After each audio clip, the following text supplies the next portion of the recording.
प्यार की रेसिपी।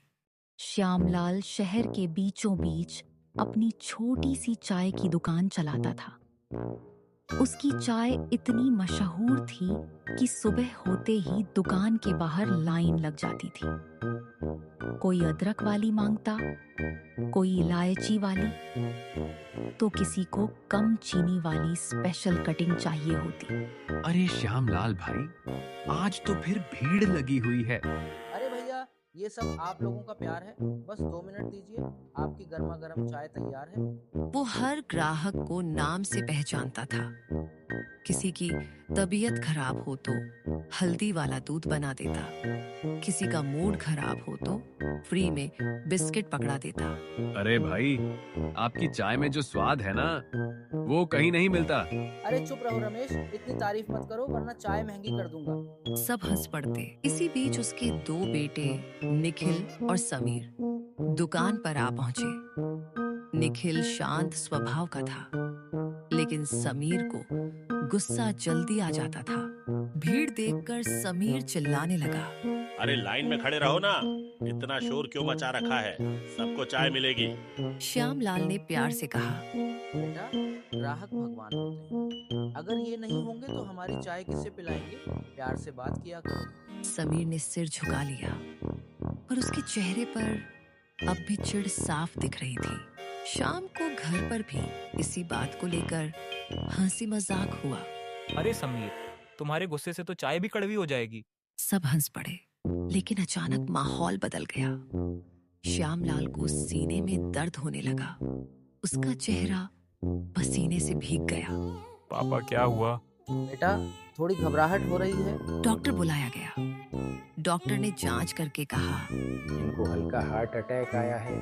आराम की जरूरत है, वरना हालत बिगड़ सकती है। श्यामलाल ने उसी रात दोनों बेटों को पास बुलाया। बेटा, अगर मुझे कुछ हो जाए तो दुकान तुम दोनों मिलकर संभालना। मेरे लॉकर में एक डायरी है, उसमें मेरी स्पेशल चाय का राज लिखा है। लेकिन याद रखना, असली राज उस डायरी में नहीं, तुम दोनों के दिल में है।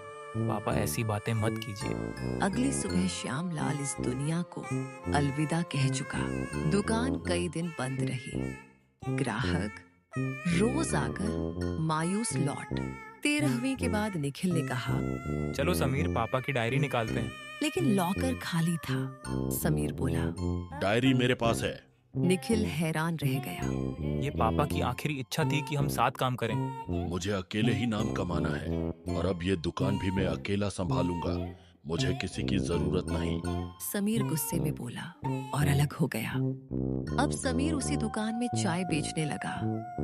शुरुआत में भीड़ लगी रही, क्योंकि लोगों को श्यामलाल की चाय की आदत थी। लेकिन समीर का व्यवहार दिन ब दिन खराब होता। अरे भाई, कम चीनी कर दो।